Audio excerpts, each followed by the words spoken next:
अस्सलामु अलैकुम वरहमतुल्लाहि वबरकातुह। मोहतरम भाइयों, बुज़ुर्गों, दोस्तों, ये हमारा इस्लाह मुआशरा का 630वां सबक है। मोहतरम बुज़ुर्गों, मैं एक बात पे गौर कर रहा था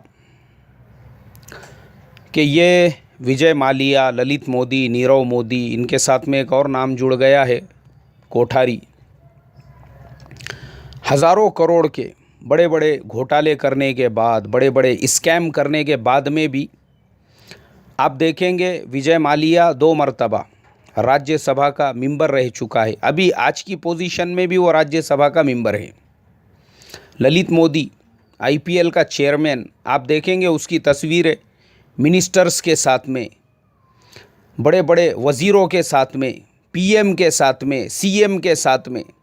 नीरव मोदी हज़ारों करोड़ का मुल्क को चूना लगा दिया और 15 दिन पहले दावोस स्विट्ज़रलैंड के अंदर एक इंटरनेशनल कॉन्फ्रेंस थी हमारे PM के साथ।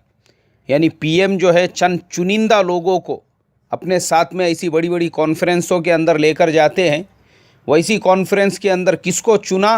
तो ऐसे घोटालेबाज को, ऐसे स्कैम करने वाले को कि पूरी दुनिया के अंदर आज उसके ऊपर थू थू हो रही है। और सिर्फ 15 दिन पहले की बात है, वो PM के साथ में खड़ा हुआ है। यानी हमारे लिए कितनी ज़िल्लत की बात है। ऐसा क्यों है मोहतरम बुज़ुर्गों कि जो जितने बड़े घोटालेबाज आप देखेंगे उनकी रसाई उतने ही ऊंचे लोगों तक होती है। उसकी सिर्फ एक वजह, आपको दुनिया के दूसरे मुल्कों में ये चीज़ देखने के लिए नहीं मिलेंगी। चाइना में इतना सख्त कानून है कि कोई इस तरह का घोटाला करे, कोई इस तरह की हरकत करे तो 8 दिन के अंदर अंदर उसको उठा के सीधा फांसी के फंदे पे लटका दिया जाता है।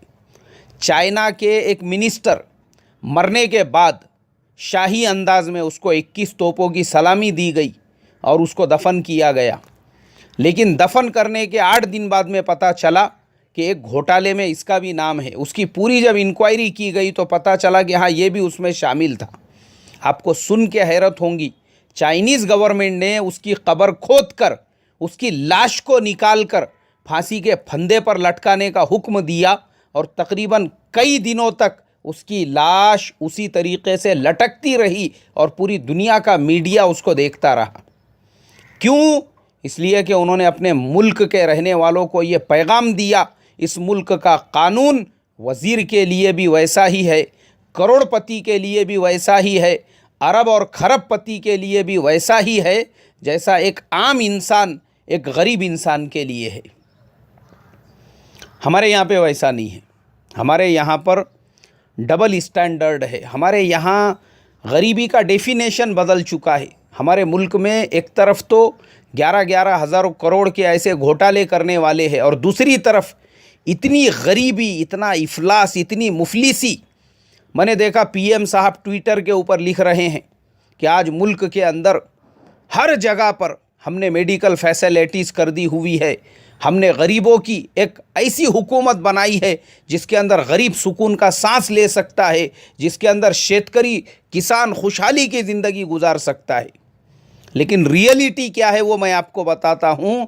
पुन्न पुरसुन जोशी एक बहुत बड़े रिपोर्टर है आज तक के, उन्होंने कहा कि नीरव मोदी का ये जो घोटाला है इसको मंजर आम पर आकर सिर्फ 100 घंटे हुए हैं, लेकिन जब से ये घोटाला सामने आया तब से लेके अब तक पूरे मुल्क के अंदर 300 किसानों ने बैंकों के कर्ज से तंग आकर खुदकशी कर ली। यानी सिर्फ 100 घंटे में उन्होंने एक एवरेज दिया कि हमारे मुल्क के अंदर हर 24 घंटे में 100 किसान खुदकशी कर रहे हैं बैंकों के कर्ज़ों से और इस तरह के जुल्म और सितम से तंग आकर। तो खुशहाली कहाँ पर है? खुशहाली विजय माल्या के लिए, खुशहाली ललित मोदी के लिए, खुशहाली कोठारी के लिए, खुशहाली नीरव मोदी के लिए, किसान के लिए कहाँ से खुशहाली है? किसान तो पिछले 100 घंटे में पूरे मुल्क में 300 से ज़्यादा खुदकशी कर चुके हैं। हर 24 घंटे में 100 किसान खुदकशी कर रहे हैं। इससे बुरा हाल क्या होगा? एक स्टेट के अंदर, वो भी मैं न्यूज़ में ही देख रहा था, एक बूढ़ी माँ, उसका जवान बेटा हॉस्पिटल के अंदर था, उसको बेचारे को सही से मेडिकल फैसिलिटीज़ नहीं मिली, उसका इंतकाल हो गया। इंतकाल होने के बाद वो बूढ़ी माँ ने अपने बेटे की डेथ बॉडी वो हॉस्पिटल को डोनेट कर दी, उसको दान कर दी, खैरात कर दी। रिपोर्टर्स ने उस बूढ़ी माँ से पूछा कि तुम्हारा जवान बेटा था, तुम उसका अंतिम संस्कार नहीं करना चाहती हो? उसने कहा मेरे पास में पैसे ही नहीं है, तो मैं कहाँ से अंतिम संस्कार करूँ? उसकी बॉडी ले जाने के लिए पैसे नहीं, उसको जलाने के लिए पैसे नहीं, उसको शमशान तक पहुंचाने के लिए पैसे नहीं, लकड़ी ख़रीदने के लिए मेरे पास में पैसे नहीं हैं, मेरे पास कुछ भी नहीं है। मैं अपने बेटे की बॉडी अपने घर तक नहीं ले जा सकती गाड़ी में डालकर, तो मैं इस बॉडी को ले जाकर करूँगी क्या? इसके लिए मैंने हॉस्पिटल को ही दान दे दिया। हॉस्पिटल वालों ने कहा ठीक है, तुम हमको ये बॉडी दान दे दो ताकि हम ये बॉडी के ऊपर एक्सपेरिमेंट्स कर सकें। सोचो मोहतरम बुजुर्गों, और उसी स्टेट की फिर दूसरी न्यूज़, यानी देखो हैरत की बात, एक स्टेट्स के अंदर, एक ही स्टेट में एक जगह पे एक औरत पैसे नहीं होने की वजह से अपने बेटे का अंतिम संस्कार नहीं कर पा रही है, और उसी स्टेट में एक एमएलए साहब, उनके जन्मदिन का, उनके बर्थडे का सेलिब्रेशन हो रहा है, और वो सेलिब्रेशन के अंदर जो हज़ारों मेहमान आए हुए थे, हर एक को ब्लैक डॉग जो शराब की बोतल होती है जिसकी कीमत 5,000 रुपये है, वो सबको हदिये में दी जा रही है। बांटो बोले सबको, बाप का माल है अपने, बांटो। हर एक को एक एक बोतल दी जा रही है, जाओ मज़ा करो, ऐश करो, अल्लाह हिफाजत फरमाई। ये आपको सिर्फ पूरी दुनिया में हमारे मुल्क के अंदर देखने के लिए मिलेगा। ये बर्थडे के अंदर, ये जन्मदिन के अंदर करोड़ों रुपये उड़ाए जाते हैं, और उसी नगर सेवक, उसी एमएलए, उसी सरपंच के एरिए के अंदर कई गरीब ऐसे होते हैं, उस दिन उनके घरों पे खाना भी नहीं बना हुआ होता है। ये बड़े बड़े बैनरों के ऊपर, फ्लैक्स के ऊपर, लोगों के बदन पे कपड़े नहीं है बदन ढांकने के लिए, सर्दी में बचने के लिए कंबल नहीं है, और हमारा सरपंच, हमारा ग्राम पंचायत का मेंबर, हमारा नगर सेवक, हमारा एमएलए, हमारा एमपी, वो खाली फ्लैक्स के ऊपर करोड़ों रुपये खर्चा करता है। जगह जगह उसके जन्मदिन के ऐसे बड़े बड़े बैनर लगे हुए होते हैं, और मैं गारंटीड कहता हूँ इनमें से सैकड़ों तो ऐसे होंगे कि जिनका खुद का जो जन्म तारीख है वो उनको खुद को नहीं पता होगा। स्कूल के अंदर चपरासी ने अपने दिल से एडमिशन फॉर्म के अंदर लिख दिया होगा, वही तारीख के ऊपर जन्मदिन मनाया जा रहा है, और पूरी दुनिया में, पूरी दुनिया के अंदर इस तरह के जन्मदिन के फ्लैक्स, इस तरह के पोस्टर्स, इस तरह के बैनर्स आपको हमारे इंडिया के जैसे उस गरीब मुल्क में, जहाँ पे तकरीबन करोड़ों लोगों को एक वक्त का खाना नहीं मिलता है, वहीं पर आपको नज़र आएंगे। जो दुनिया के टॉप के एकदम पॉश कंट्रीज़ है, पॉश मुमालिक है, अमेरिका, इंग्लैंड, यूरोपियन कंट्रीज़, उसके अलावा और दुनिया में जो दूसरे मुमालिक है, आप कहीं पर भी जाओ, आपको ये फ्लैक्स, ये होर्डिंग्स, ये बैनर्स कहीं पे भी नज़र नहीं आएंगे। ये हमारे गरीबी और भिखारीपन की निशानी है, इसके अलावा कुछ भी नहीं है। फजूल खर्ची, गरीब पे नहीं खर्चा करेंगे। जिस गरीब के वोट लेकर एमएलए बने थे, नगर सेवक बने थे, ग्राम पंचायत का मेंबर बने थे, सरपंच बने थे, वो गरीब के ऊपर खर्चा नहीं करेंगे, दिखावे के ऊपर। बैंड बाजा बज रहा है, डीजे, करो खर्चा, अपने बाप का माल है। उनको मालूम है कि ऊपर से लेके नीचे तक जब सब भ्रष्टाचार के अंदर लिथपित हुए हुए है, तो मेरे कुछ हज़ारों लाखों खर्चा करने से क्या होने वाला है, करो फिर अपन भी खर्चा। आज मोहतरम बुजुर्गों, ये हाल है हमारे मुल्क का, अल्लाह हिफाजत फरमाई। ये हाल है हमारे यहाँ का। हमारे यहाँ पर गरीब और अमीर के बीच में जो खाई है, खाई आपको दुनिया में कहीं पर भी देखने के लिए नहीं मिलेंगी। आप देखो दुनिया के और ममालिक में गरीबी का डेफिनेशन बदल चुका है। अमेरिका के अंदर, यूरोपियन मुल्कों के अंदर, वहाँ पे गरीब किसे कहते हैं? वहाँ पे गरीब उसे कहते हैं जो अपने बच्चे का बर्थडे आलीशान तरीक़े से ना मनाए, जो महीने में एक मर्तबा भी अपनी फैमिली के साथ में किसी 5 स्टार रेस्टोरेंट के अंदर खाना खाने के लिए ना जाए, वैसों को वहाँ पे गरीब समझा जाता है।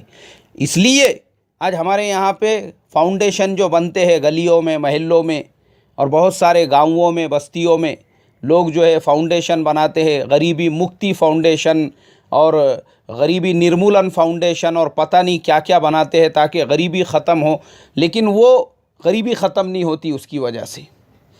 लेकिन उसके कंपैरिजन में आप देखो अमेरिका और दूसरे जो तरक्की याफ्ता ममालिक है, उन मुल्कों के अंदर जो फाउंडेशन होते हैं, वो फाउंडेशन कैसे होते हैं? वो फाउंडेशन होते हैं बोले भाई हम लोग, वो गरीब लोग जो अपने बच्चों का बर्थडे 5 स्टार होटल में नहीं करा सकते, हम उनके बच्चों का बर्थडे 5 स्टार होटल में उनको करा कर देते हैं। हम वो फैमिलीज़ को सपोर्ट करते हैं जो हफ्ते में एक मरतबा अपनी पूरी फैमिली के साथ में किसी 5 स्टार रेस्टोरेंट के अंदर खाना खाने के लिए नहीं जाते। हम वो बच्चों को, जो बच्चे गवर्नमेंट स्कूल्स में पढ़ते हैं, उनमें से जो टैलेंटेड बच्चे हैं, वैसे बच्चों को हम प्राइवेट स्कूल्स की पूरी फ़ीस अदा करके वैसे स्कूलों में पढ़ाते हैं। वहाँ की गरीबी और अमीरी के बीच का ये फ़र्क है। यहाँ तक कि आप सोचो, वहाँ पर हॉट डॉग, एक जैसे हमारे यहाँ पे खाने पीने की जो चीज़ें होती है उस तरह का एक खाना होता है, उसको हॉट डॉग कहते हैं। उसकी गाड़ियाँ चलती है रोड पे, रास्ते पे, जो चलने वाले आम लोग हैं उन लोगों के बीच में खाना तकसीम कर सके। अच्छा, किसको तकसीम किया जाता है? गरीबों को नहीं, मांगने वालों को नहीं। जो आदमी रास्ते से गुज़र रहा है तो फिर वहाँ का ऑफिसर भी वो हॉट डॉग वालों से मुफ्त में वो हॉट डॉग लेके खाता है और निकल जाता है। और हमारे मुल्क के अंदर गरीबी का डेफिनेशन ऐसा है, और हमारे लीडर्स, हमारे मिनिस्टर्स और हमारे यहाँ का पॉलिटिशियन जो सिस्टम है, वो ऐसे गरीबों को अपने करीब में आने देना नहीं चाहता। ऐसे जो गरीब है वो लोगों के लिए उनके पास में जगह नहीं है। उनके पास में अगर जगह है वो विजय माल्या के वास्ते, नीरव मोदी के वास्ते, ललित मोदी के वास्ते, कोठारी के जैसे जो लोग हैं, बड़े बड़े कांड और बड़े बड़े स्कैम करने वाले, उनका मोस्ट वेलकम है। इसलिए मोहतरम बुजुर्गों, मैं हमेशा यही बोलता हूँ, ये सारी जो गंदगी है, ये सारी गंदगी, ये गंदगियों के ज़िम्मेदार मैं और आप, हम लोग हैं। हम लोग एक्चुअली, हमारे मुल्क का सबसे बड़ा प्रॉब्लम ये है कि हमारे मुल्क की जो आम जनता है उनके अंदर आज तक ये अवेयरनेस पैदा नहीं हो सका कि हमने अपना वोट वो किसको देना चाहिए। आज भी हम लोग वोट देते हैं ख़ानदान को देखकर, बिरादरी को देखकर, समाज को देखकर, उस इंसान की पोजीशन को देखकर, उसके वज़न को देखकर, वो गरीबों के लिए क्या कर रहा है हम उसको नहीं देखते। इसी वजह से ये सारे मसाइल है। हमारे अंदर ये अवेयरनेस पैदा होना चाहिए, हमारे अंदर इतनी समझ आनी चाहिए, हमारे अंदर इतनी मैच्योरिटी और अंडरस्टैंडिंग होना चाहिए कि भाई हम अगर किसी को वोट दे रहे हैं तो वो हमारे एरिया के अंदर गलियों में, मोहल्लों में रास्ते सही करे, नालियाँ सही बना कर दे, पीने के पानी का ढंग से इंतज़ाम करे। गवर्नमेंट की तरफ से स्कीमें आती है गरीबों के लिए, बेवाओं के लिए, मोहताजों के लिए, जो निराधार है उनके लिए। लीडर वो होता है जो अपने महल्ले के, अपने एरिए के, अपने तालुक़े के हर हर घर में वो स्कीम को पहुंचाने की फ़िक्र करे, कोशिश करे। ये नहीं है कि खाली बर्थडे के बड़े बड़े बैनर लगाकर और बड़े बड़े होर्डिंग्स लगाकर और बड़े बड़े पोस्टर्स लगाकर आवाम को गुमराह करे। और सबसे ज़्यादा बदतरीन लोग मैं ऐसे लीडरों के चमचों, चेले और चपाटों को समझता हूं जो ऐसों की जूतियां चाटने का काम करते हैं और ऐसों की तारीफ करते हैं और पब्लिक को गुमराह करके ऐसे लोगों को वोट देने के लिए उभारते हैं। बदतरीन लोग हैं वो, बदतरीन। हमारे ज़माने में आज यही हो रहा है इस मुल्क के अंदर। अच्छे अच्छे लोग, अल्लाह हिफाजत फरमाए, वो अपने समाज में, अपने कौम के अंदर लीडरों की चापलूसी, उनकी चमचागिरी करके आम लोगों को गुमराह करने का काम करके उनके लिए वोट जमा करने का काम कर रहे हैं। अरे क्या ज़रूरत क्या है? आज यही हो रहा है हमारे समाज के अंदर। लोग चमचे बने हुए हैं, चमचे। कोई काका का चमचा, कोई नाना का चमचा, कोई बहू का चमचा, कोई अन्ना का चमचा, कोई दादा का चमचा, कोई इसका चमचा तो कोई उसका चमचा। अपनी पूरी जिंदगी खाली चमचागिरी के अंदर जा रही है बस। अरे जो लोग ईमानदार है, ईमानदार भले वो गरीब हो, लेकिन जो आदमी उसके अंदर जज्बा है समाज की खिदमत करने का, ऐसे लोगों को मौका दो, ऐसे लोगों को खड़े करो, ऐसे लोगों को लीडर बनाओ, और ऐसे लोगों को इलेक्शन के अंदर वोट देकर इनको अगर आप पार्लियामेंट में भेजेंगे, विधानसभा में भेजेंगे, ग्राम पंचायत में भेजेंगे, तब हम उम्मीद कर सकते हैं हमारे मुल्क का नक्शा बदल सकता है। बस अल्लाह ताला से यही दुआ करूँगा, अल्लाह तबारक व तआला हमारे मुल्क की हिफाजत फरमाए, और हमारे मुल्क के अंदर ये गलत लीडरशिप की वजह से जो आज तक गरीबी ख़त्म नहीं हो रही है, उनसे अल्लाह मुल्क को नजात दिलाए, और मुल्क में अमन व अमान और मुल्क के अंदर खुशहाली पैदा करने वाले लीडरों के हाथ में अल्लाह तबारक व तआला ये मुल्क का निज़ाम दे। अस्सलामु अलैकुम व रहमतुल्लाह।